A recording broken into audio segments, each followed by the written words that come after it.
আলহামদুলিল্লাহ, সমস্ত প্রশংসা একমাত্র কেবলমাত্র শুধুমাত্র যিনি আসমান এবং জমিন সৃষ্টি করেছেন। আসমান এবং জমিনের মধ্যে যা কিছু আছে সবই তার। সেই মহান রবের দরবারে কিছু সময়ের জন্য জুমার খুতবা এবং জুমার সালাত আদায় করার লক্ষ্যে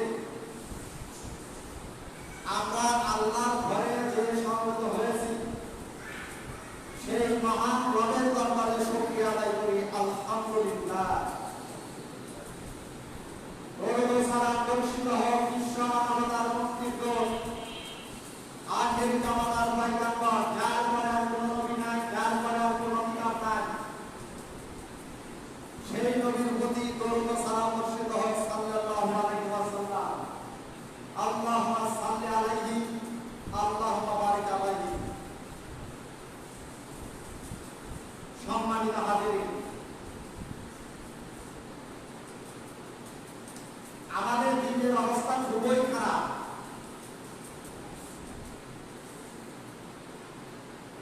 আজ শুক্রবার, জুমার দিন।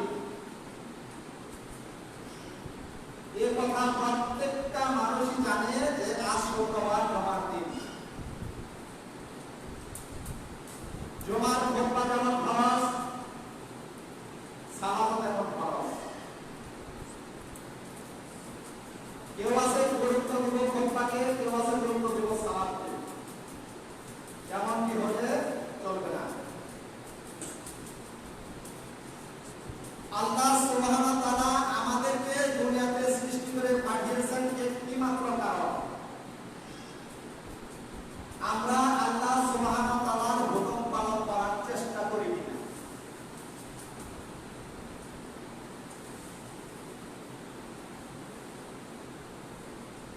আল্লাহ সুবহানাহু ওয়া তাআলা আমাদেরকে সৃষ্টি করে এই দুনিয়াতে পাঠিয়েছেন এবং গাইডলাইন দিয়েছেন। আমাদের জন্য দুটি নিয়ামত দিয়েছেন। একটি হলো আল্লাহর দেওয়া কিতাব, আরেকটি হলো আল্লাহ রাসূল সাল্লাল্লাহু আলাইহি ওয়াসাল্লাম। আমাদের উপরে যে কিতাব নাযিল করা হয়েছে, সেই কিতাবে সুস্পষ্ট জানিয়ে দেওয়া হয়েছে কিসে ভালো আর কিসে মন্দ। আবার এই কথা জানিয়ে দিয়েছেন, ইচ্ছা করলে তোমরা ভালো নাও গ্রহণ করতে পারো, ইচ্ছা করলে তোমরা মন্দ নাও গ্রহণ করতে পারো। ভালো গ্রহণ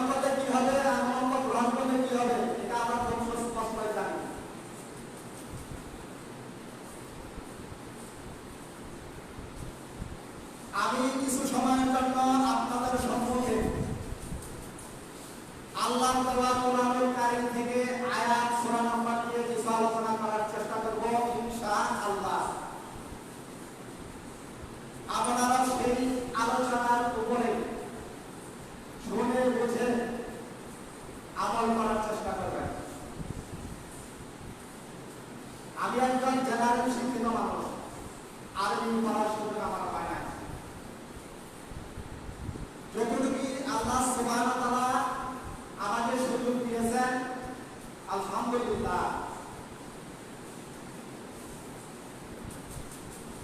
আল্লাহ সুবহানাহু ওয়া তাআলা বলতেছেন সূরা আলাক 87 নম্বর সূরা আয়াত নম্বর 9,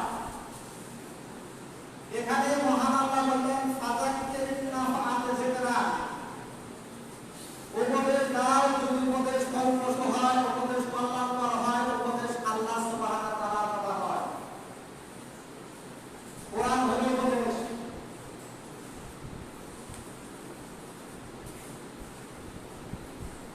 আল্লাহ সুবহানাহু ওয়া তাআলা সূরা কাশিয়া 88 নম্বর সূরা আয়াত নম্বর 22, এই আয়াতের ভিতরে বললেন লাস্তা আলাইহিম বিমুসাইতির, হে নবী আপনি তাদেরকে জানিয়ে দিন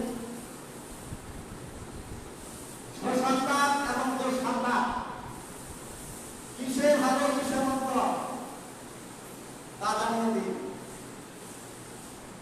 সেই সুসংবাদ আমরা পেয়েছি না পাই নাই? অবশ্যই আমরা পেয়েছি। আরো দেখেন সূরা আল-আরাফ 3-7 নম্বর সূরা আয়াত নম্বর 3, ইত্তাবিউ মা উনজিলা ইলাইকুম মির রাব্বিকুম, তোমাদের রবের পক্ষ থেকে তোমাদের উপরে যে বিধিবিধান নাযিল করা হয়েছে, ওয়ালা তাত্তাবিউ মিন দুনিহি আউলিয়া, তোমরা অন্য কোনো অভিভাবকের ইবাদত, অন্য কোনো অভিভাবককে তালাশ করো না।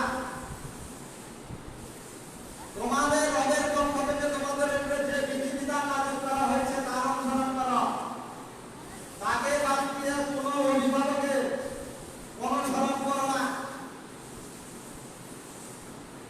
শেষ অংশে বললেন কালিলাম তাযাক্কারুন, তোমরা উপদেশ খুব কমই গ্রহণ করবা, করে থাকো। অবস্থা আমাদের আজকে তাই। মসজিদ ভরে যাওয়ার কথা, মসজিদে মুসল্লি নাই। উপদেশ কি? সেই উপদেশ গ্রহণ করতে গেলে আমাদেরকে মূলে ফিরে যেতে হবে। মূল কি? আল্লাহ সুবহানাহু ওয়া তাআলা বলেছেন সূরাতুল আম্বিয়া 21 নম্বর সূরা, এই সূরার 25 নম্বর আয়াতের ভিতরে মহান আল্লাহ বলেন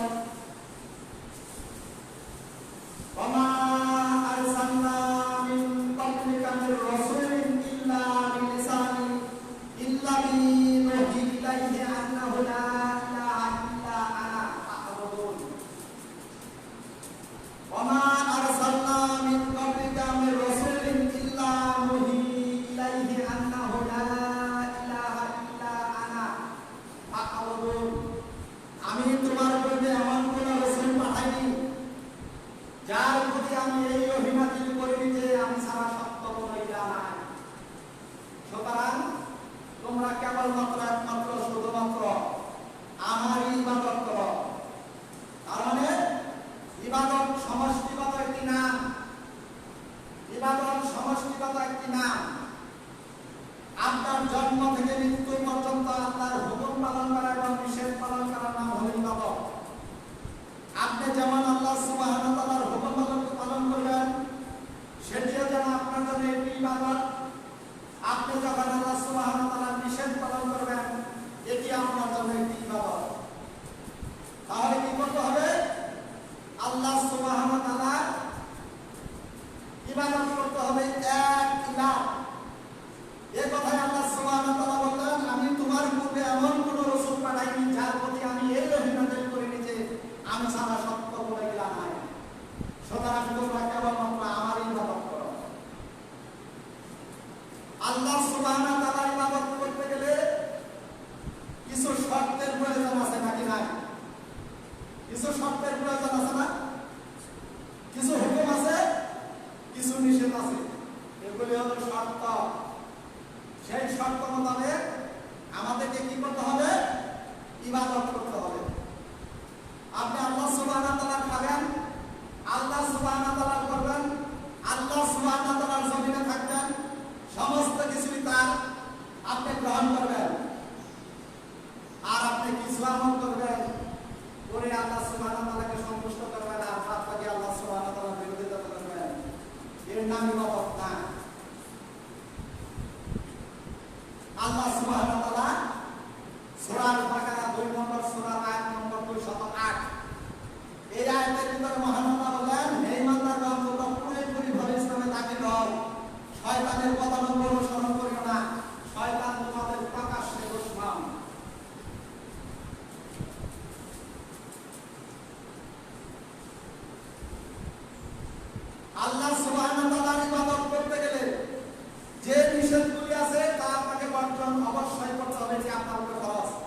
অর্জন করা। তাহলে কি এর মধ্যে কোরআনুল কারীমে ৮টি আয়াতের উপরে নির্দেশ দেওয়া আছে। যেমন আমরা সূরা ইখলাস পড়ি, পবিত্র কোরআনুল কারীমের ১১৪টা সূরার ভিতরে সূরা ইখলাস ১১২ নম্বর একটি সূরা। এই সূরার ভিতরে মহান আল্লাহ বলেন, কুল হুয়াল্লাহু আহাদ, বলো আল্লাহ এক এবং অদ্বিতীয়। যে কথাটি আল্লাহ সুবহানাহু ওয়া তাআলা সূরা আম্বিয়া ২৫ নম্বর আয়াতের ভিতরে বললেন, আমি ছাড়া তোমাদের সত্য কোনো ইলাহ নাই। এখানে বলেন কি, কুল হুয়াল্লাহু আহাদ, বলো আল্লাহ এক এবং অদ্বিতীয়। আমরা এক এবং অদ্বিতীয় ইবাদত করার জন্য আল্লাহর এই জমিনে এসেছি। দ্বিতীয় নম্বর আয়াতের ভিতরে মহান আল্লাহ বলেছেন, আল্লাহু সামাদ, আল্লাহ কারো মুখাপেক্ষী না। আমরা সকলেই আল্লাহর মুখাপেক্ষী। ৩ নম্বর আয়াতের ভিতরে মহান আল্লাহ বলেছেন, লা ইয়ালিদু ওয়া লা ইউলাদ, তিনি এমন এক সত্তা, কাহার থেকে উনি জন্ম গ্রহণ করে নাই এবং কাহাকে জন্ম দেন নাই। ৪ নম্বর আয়াত বলতেছেন, ওয়ালাম ইয়াকুল্লাহু কুফুওয়ান আহাদ, তার সমতুল্য, সমকক্ষ, সমপরিমাণ এই সৃষ্টিকুলের সাথে কোন কিছুর সাথে সে সাদৃশ্য না। এই কারণে মহান আল্লাহ সূরা নাহলের ১৬ নম্বর সূরার ৩৬ নম্বর আয়াতের ভিতরে বলেন, ওয়ালা কাদ বাসনা ফি কুল্লি উম্মাতিন রাসূলান আন ইয়াবুদুল্লাহ ওয়াস্তানিবুত তাগুত, আমি প্রত্যেকটা জাতির কাছে, প্রত্যেকটা উম্মতের কাছে, প্রত্যেকটা কওমের কাছে একজন করে রাসূল পাঠাইছি। সতর্ক, আমাদের নিকট কি রাসূল আসে নাই? নাকি আসে নাই? অবশ্যই আসছে, কিয়ামত পর্যন্ত আসবে না। এজন্য বলেন যে আমি প্রত্যেকটা জাতির কাছে, প্রত্যেকটা উম্মতের কাছে, প্রত্যেকটা কওমের কাছে একজন করে রাসূল প্রেরণ করেছি। এই মর্মে তোমরা কেবল আমারই ইবাদত করো, তাগুত বর্জন করো।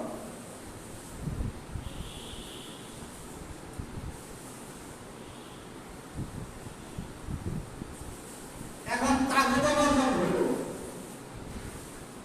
ইবাদত করি আল্লাহ, তাগুত বর্জন করা। আমাদের সমাজের ভিতরে প্রচলিত একটি কাজ এখনো খুব জোর দিয়ে চলতেছে। মানুষ এটাকে এত গুরুত্ব দেয় না। মানুষ শুধু বুঝে আল্লাহ গফুর রহিম, আল্লাহ ক্ষমাকারী। এরপরে সূরা আল বাকারা ২ নম্বর সূরার ১৭২ নম্বর আয়াতের ভিতরে মহান আল্লাহ বলেছেন, ইয়া আইয়ুহাল্লাযীনা আমানু কুলু মিন তাইয়্যিবাতি মা রাযাকনাকুম ওয়াশকুরু লিল্লাহি ইন কুনতুম ইয়্যাহু তা'বুদুন। হে ইমানদারগণ, আল্লাহ ইমানদার বলে সম্বোধন করেছে। ইমানদার কারা? যারা পূর্বের কথাগুলির সাথে সাদৃশ্য, তাদেরকে আল্লাহ সুবহানাহু ওয়া তাআলা ইমানদার বলে সম্বোধন করেছেন। যারা পূর্বের কথাগুলির সাথে সাদৃশ্য, তাদেরকে আল্লাহ সুবহানাহু ওয়া তাআলা বলতেছেন, হে ইমানদারগণ, তোমরা আহার করো, তোমাদেরকে যে হালাল রুজি, হালাল বস্তু দেওয়া হয়েছে তার থেকে।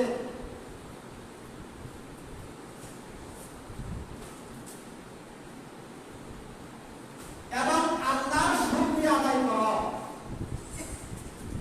যদি তোমরা তারই ইবাদত করে থাকো।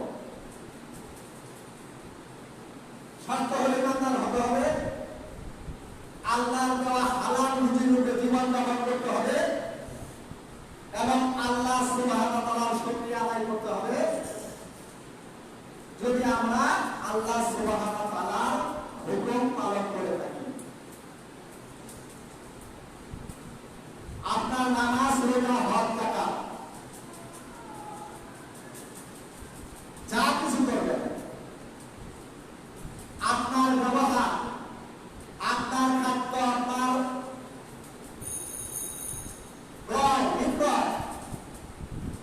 যা কিছু মনে করেন আপনি করবেন, পরিধান, ব্যবহার, জন্ম থেকে মৃত্যু পর্যন্ত, এটা আপনাকে সব কেনে বুঝে নিতে হবে যে আমার এই কাজগুলির মধ্যে কোন প্রকার ঝামেলা আছে কি না। যদি জানা মনে যদি আপনার ঝামেলা ঢুকে যায়, তাহলে আপনার পরিবারের বিভাগগুলি টিকবে না। কেন টিকবে না? আপনি যদি হারাম রুজি সেবন করেন, হারাম পরিধান করে, হারাম ক্রয় করে, হারাম বিক্রয় করে, আপনি যদি আল্লাহ সুবহানাহু ওয়া তাআলাকে ডাকেন, আল্লাহ সুবহানাহু ওয়া তাআলা আপনার ডাকে সাড়া দেবে না।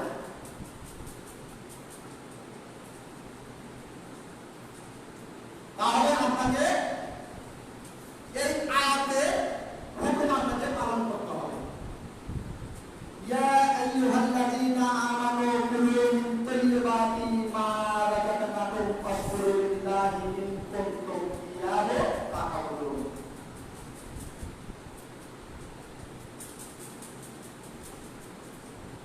যদি আপনি আল্লাহ সুবহানাহু ওয়া তাআলার এই হুকুমের মধ্যে লিপ্ত না থাকেন, আপনাকে আল্লাহ সুবহানাহু ওয়া তাআলার কান গলায় দাঁড়িয়ে কথা বলবেন। সেদিন আপনি আপনার নিজের মুখ দিয়ে, আপনার অঙ্গ প্রত্যঙ্গ দিয়ে, আপনার দেহ দিয়ে আপনি বন্ধ করেছেন, তাও সাক্ষ্য দিতে হবে, ভালো করেছেন তাও সাক্ষ্য দিতে হবে। কোথায় দিবেন? 88 নম্বর সূরা, সূরা গাশিয়া। এই সূরাতে 26টি আয়াত আছে। মহান আল্লাহ 25 নম্বর আয়াতের ভিতরে বললেন, ইন্না ইলাইনা ইয়াবাহুম, তোমাদেরকে আমার নিকটে ফিরে আসতে হবে। কোথায় যেতে হবে? আল্লাহ সুবহানাহু ওয়া তাআলার দিকে ফিরে যেতে হবে। এই কথাটি সূরা আল-বাকারা 2 নম্বর সূরা 156 নম্বর আয়াতের ভিতরে শেষ অংশে আল্লাহ সুবহানাহু ওয়া তাআলা বলেন, ইন্না লিল্লাহি ওয়া ইন্না ইলাইহি রাজিউন, আমরা আল্লাহর জন্য আল্লাহ থেকে প্রত্যাবর্তিত হব।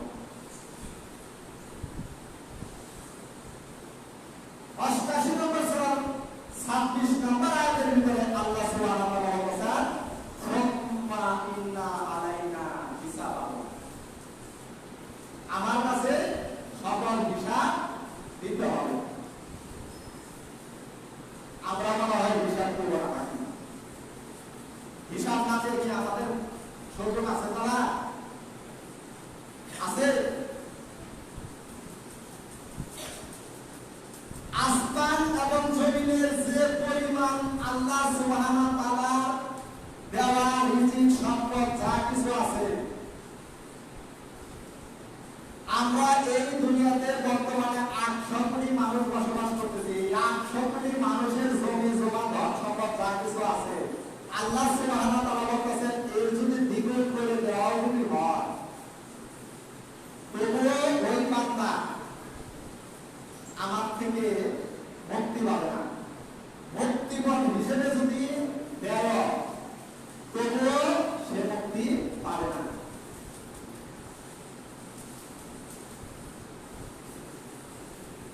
সম্ভবত সূরা জিলকাত 96 নম্বর সূরা, এই সূরাতে 8টি আয়াত আছে। মহান আল্লাহ 7 নম্বর এবং 8 নম্বর আয়াতের ভিতরে বলতেছেন, মামাইয়া মিসকালা যাররাতিন খায়রান ইয়ারা, তোমার যদি ওই পরিমাণ বেদ থাকে আমি আল্লাহ দেখাই দেব। মামাইয়া মিসকালা যাররাতিন খায়রান ইয়ারা আর শাররান ইয়ারা, একটা হলো ওই পরিমাণ নেকি থাকলে আল্লাহ সুবহানাহু ওয়া তাআলা দেখাই দেব, আর একটা হলো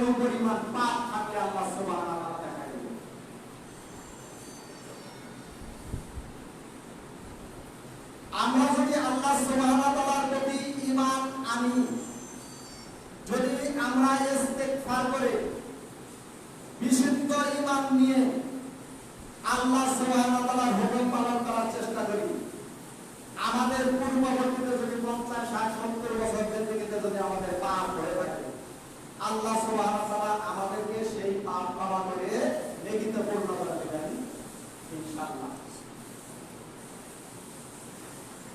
এরপরেও আমরা ভুল সংশোধন হই না, না হওয়ার পিছনে কারণ কি? অবশ্যই তো কোনো কারণ আছে, আছে না? আমরা মনে করতেছি আমাদের সংশোধন হইলে বোধহয় সামনে কি হয় আল্লাহ ভালো পাবে, এই জন্য আমরা সংশোধন হই না। আর না সংশোধন হইলে যে আমাদের কি অবস্থা এটা মনে হয় আমরা জানি না। আমাদের জানার প্রয়োজন আছে না নাই? অবশ্যই আছে। আমরা যদি আল্লাহ সুবহানাহু ওয়া তাআলার হুকুম পালন না করে মৃত্যুবরণ করি,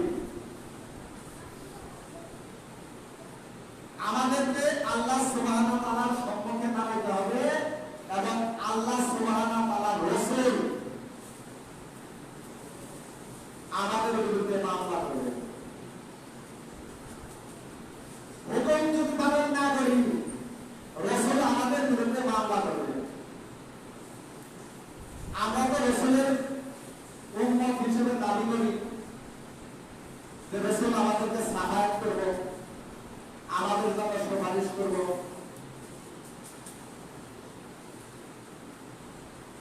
আমাদের জন্য সাহায্য করব, সুপারিশ করব, এটা যেমন মনে করেন যে আমরা গ্রহণ করব, কিন্তু রাসূল তো আমাদের উপরে কিতাব আল্লাহ আল্লাহর তরফ থেকে, এটা আমরা ছেড়ে দিলাম। কেন ছেড়ে দিলাম? ওইটা আমাদের ভালো লাগে না।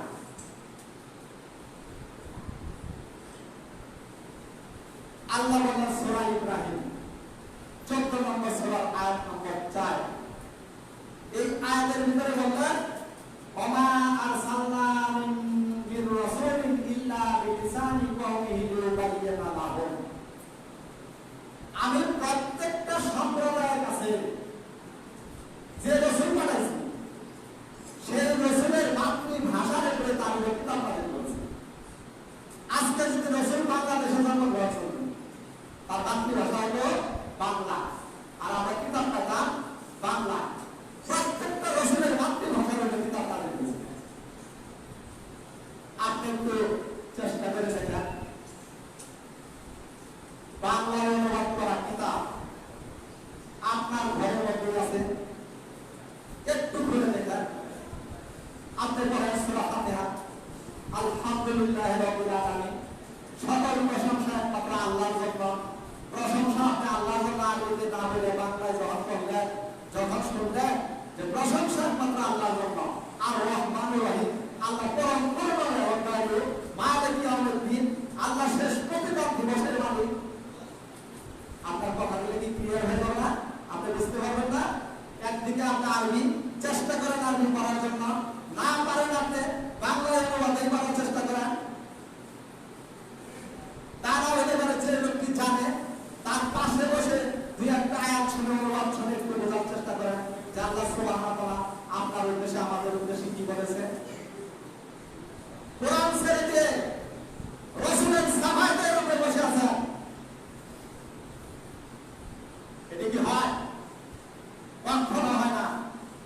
সুতরাং আপনাকে কোরআন পাঠ করতে হবে। কোরআন পাঠ করা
যদিও সে মুশরিক ছিল।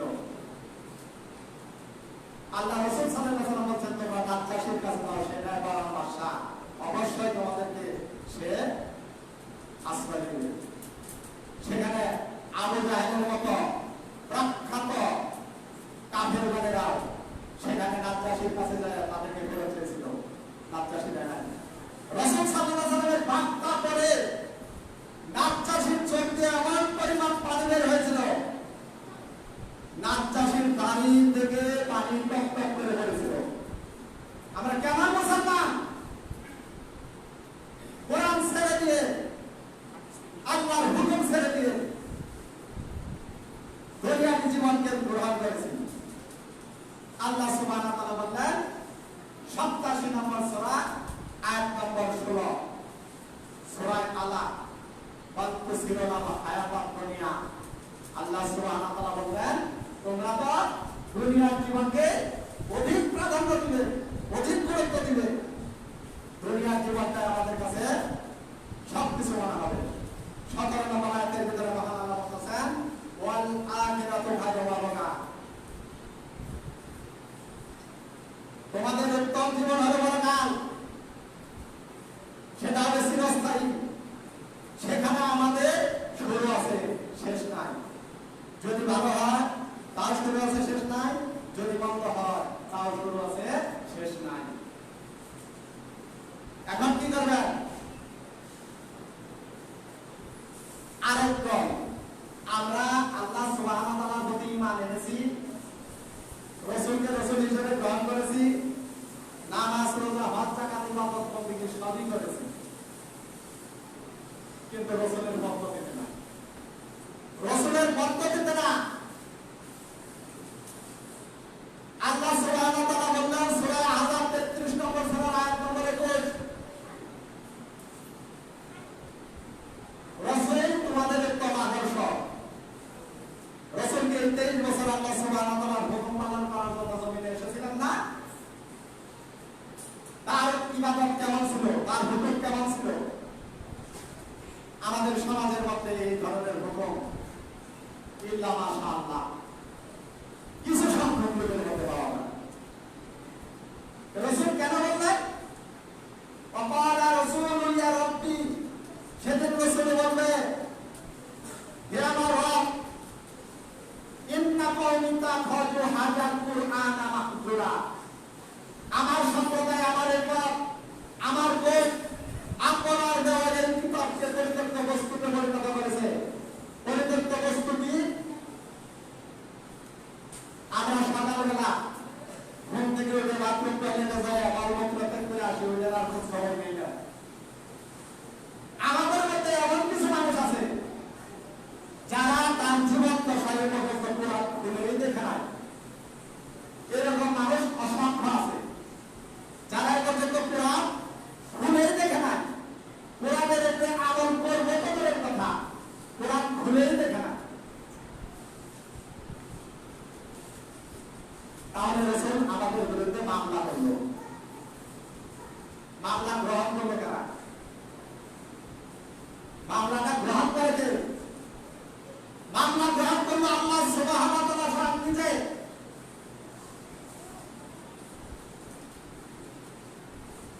সূরা 3 সম্ভবত 101 নম্বর সূরা হতে পারে। এই সূরার ভিতরে সর্বশেষ আয়াতের ভিতরে আল্লাহ সুবহানাহু ওয়া তাআলা বললেন আহকামুল হাকিমিন, আল্লাহ সকল বিচারকের বিচারক। সেদিন আল্লাহ সুবহানাহু ওয়া তাআলা বিচার করবে। রাসূল মামলা করার সাথে সাথে সর্বোচ্চ আদালতে আল্লাহ সুবহানাহু ওয়া তাআলা বসে আছেন নাকি বসে নাই? আল্লাহ সুবহানাহু ওয়া তাআলা মামলা গ্রহণ করলেন কোথায়? বনী ইসরাঈল 17 নম্বর সূরা আয়াত নম্বর 14। আল্লাহ সুবহানাহু ওয়া তাআলা প্রত্যেকটা মানুষকে আল্লাহ সুবহানাহু ওয়া তাআলার কাঠগড়ায় দাঁড়িয়ে প্রশ্ন করবেন, ইকরা কিতাবা কাফা বিনাফসিকা আল-ইয়াওমা আলাইকা হাসিবা। ইকরা কিতাবা কাফা বিনাফসিকা আল-ইয়াওমা আলাইকা হাসিবা।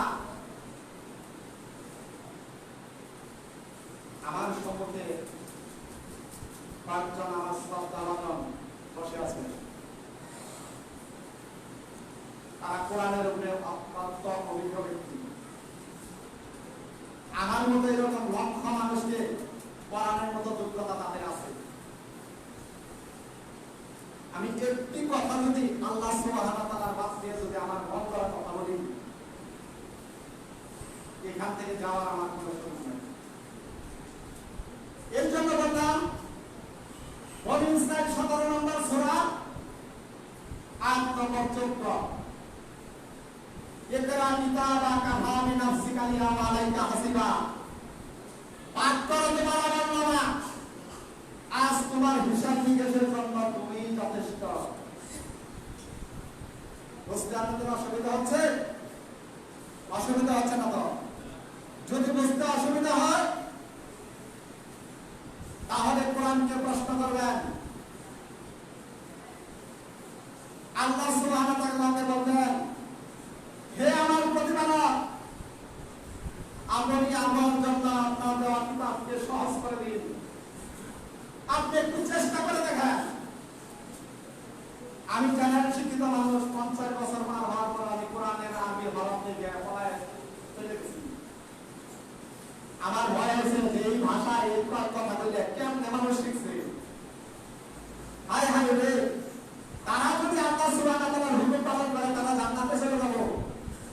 আর আমগরের মতো অভাব বললেই দেখলাম না, চাইলেই দেখলাম না, কি আল্লাহ সুবহানাহু ওয়া তাআলা কি কইছে বোঝার চেষ্টা করলাম না। এই চিন্তে আল্লাহ সুবহানাহু ওয়া তাআলার কাছে সাহায্য প্রার্থনা করলাম। আল্লাহ সুবহানাহু ওয়া তাআলা আমাদেরকে অবশ্যই ধ্বংস করার জন্য পাঠায় না। আবু বকর সিদ্দিক রাদিয়াল্লাহু আনহু আল্লাহর নবীর সাথে যখন গুহায় আটকিলেন, তখন আবু বকর সিদ্দিক রাদিয়াল্লাহু আনহুকে বলেছিলেন, আল্লাহর নবীকে বলেছিলেন, ইয়া রাসূলুল্লাহ এইবার বলে আমরা ধরা পড়ে গেলাম। কাফের বেদিনেরা যেভাবে আমাদেরকে ঘেরাও করে রেখেছে, আমরা বলে এবার ধরা পড়ে গেলাম। রাসূল সাল্লাল্লাহু আলাইহি ওয়াসাল্লাম আবু বকরকে বললেন, আবু বকর, আল্লাহ আমাদেরকে ধ্বংস করার জন্য দুনিয়াতে পাঠায় নাই, কিন্তু আমরা কি করেছি?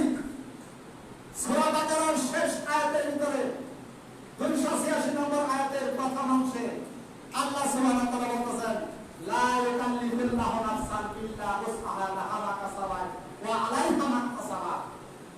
আল্লাহ তার বান্দার উপরে এমন কোন গুনাহ বহন করে নাই বান্দা বহন করতে কষ্ট হয়। শুকরিয়া আদায় করবেন, আল্লাহ সুবহানাহু ওয়া তাআলা শুকরিয়া আদায় করবেন। আল্লাহ সুবহানাহু ওয়া তাআলা বলেছেন, আমি বান্দার উপরে এমন কোন গুনাহ বহন করতে পারি নাই বান্দার বহন করতে কষ্ট হয়। বান্দা নিজেই নিজের উপরে বোঝা চাপায় নিয়েছে। কে বলেছে আপনাকে বিড়ি খেতে? কে বলেছে আপনাকে সুদ খেতে? কে বলেছে আপনাকে হারাম খেতে? কে বলেছে আপনাকে চুরি করতে? এগুলো হলো নিষেধ।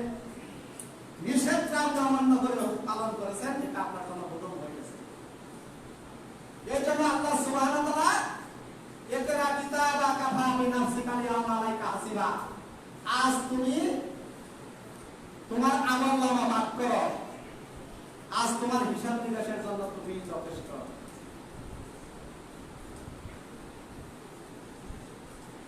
দুই নম্বর সূরা সূরা আল-বাকারার আয়াত নম্বর 48, আয়াত নম্বর 123। সময় শর্ট, শুধু অনুবাদ করে আপনাদেরকে জানাই দিই। সেই দিনকে ভয় করো। 2 নম্বর সূরা 48 নম্বর আয়াত সূরা আল-বাকারা। সেই দিনকে ভয় করো যেদিন কেউ কারোর উপকারে আসবে না,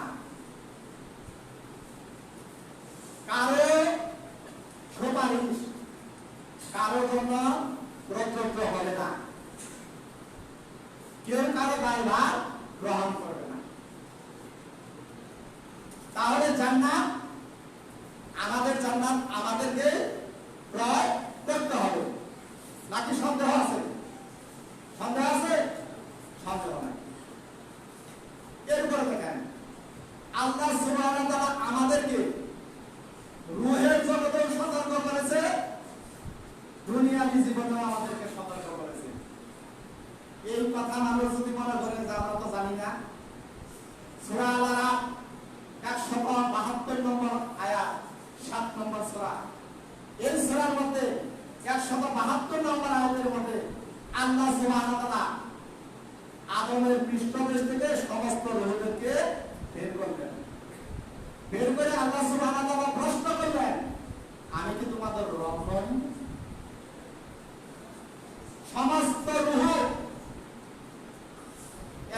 আয়াতকে স্বীকারোক্তি দিল,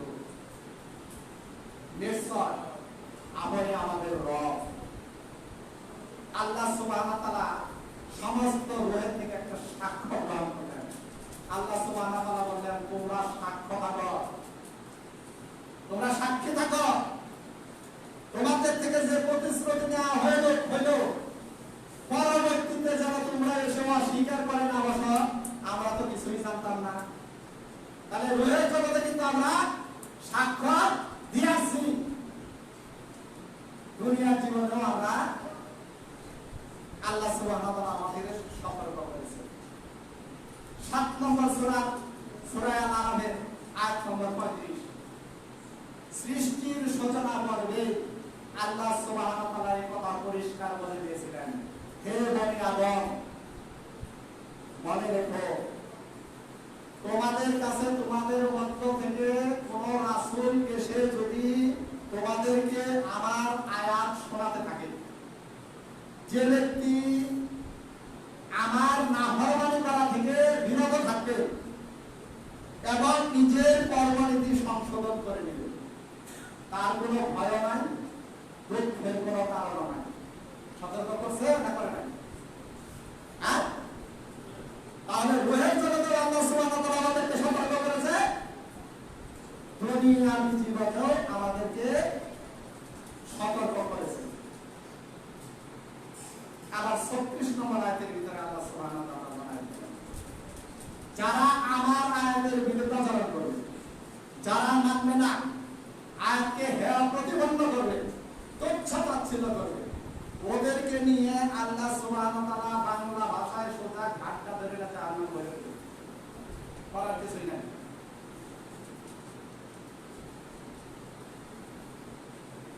সূরা ইব্রাহিম 14 নম্বর সূরা 8 নম্বর 3, যারা দুনিয়ার জীবনকে অধিক প্রাধান্য দেয়, যারা দুনিয়ার জীবনকে আখিরাতের তুলনায় অধিক প্রাধান্য দেয়, আল্লাহর পথে বাধা প্রদান করে, প্রস্পষ্টতায় তারা অনেক দূরে এগিয়ে গিয়েছে। আসুন আমরা আল্লাহ সুবহানাহু ওয়া তাআলা হুকুম মোতাবেক, রাসূল সাল্লাল্লাহু আলাইহি ওয়াসাল্লামের কর্ম পদ্ধতি মোতাবেক জীবন যাপন পালন করার চেষ্টা করি। আমি কিন্তু এখানে হাদিস বলিনি, বলেছি শুধু কোরআন থেকে বলেছি। হাদিসের কোঠায় অনেক ভয়াবহ তথ্য আছে, হাদিসের কোঠায় অনেক ভয়াবহ তথ্য আছে। সহিহ মুসলিমের একটি হাদিস বলে ইনশাআল্লাহ শেষ করব। সহিহ মুসলিমের হাদিস, উসমান ইবনে আফফান রাদিয়াল্লাহু আনহু থেকে হাদিসটি বর্ণনা করা। উসমান ইবনে আফফান রাদিয়াল্লাহু আনহু বলেছেন, আমি আল্লাহর নবীর মুখ থেকে শুনেছি, যে ব্যক্তি নেশাদ্রব্য পান করল আর যে ব্যক্তি মূর্তি পূজা করল, তারা দুইজনই সমান। সরিষাবাড়ি রেল স্টেশন থেকে যদি আপনি গাড়িতে উঠেন, এখানে first class, second class, third class বিভিন্ন শ্রেণী আছে, কিন্তু গাড়িটা যদি টঙ্গী ব্রিজ থেকে যদি মনে করেন যে পড়ে যায়, তখন third class, first class, second class সব কিন্তু এক জায়গায় নিয়ে।